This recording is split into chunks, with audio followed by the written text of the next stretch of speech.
The biggest talking point of last week was how England would be dealing with Erling Haaland. Given he was dragged, and yes, albeit it was after full time, but how did we stop this beast? From early it was +1 in the defensive line, we had 2 men marking Haaland and -1 in the first line of press. Downside is that Norway could very easily escape the pressure. When Gordon or somebody would jump the press, they could just play around our press using a third man combination, and they would work the ball into wide areas where they could progress the ball, carry the ball up the pitch, and this led to Haaland's only chance really. In my opinion, in some phases of the game, the wingers didn't do enough defensive work to stop these deep crosses that Norway were trying to put in. But the main talking point was how well Stones and Guehi dealt with Haaland. They were really well drilled, coordinated, and there was a clear plan in place to stop Haaland. And it was really simple. One of them would get so tight to Haaland and the other one would cover. And this also went for long balls where Norway wanted to play on transition or play over the top. Often Stones or Guehi would drop 5 yards and anticipate that long ball. So Guehi and Stones were told to be really proactive in how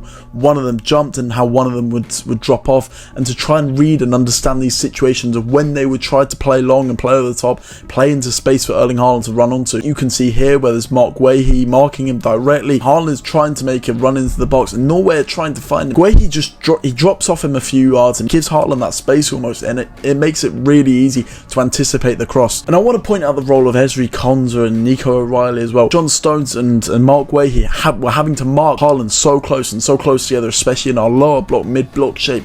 It meant that sometimes larger distances would open up between the centre-backs and the full-backs, so they had to cover the inside angle a lot.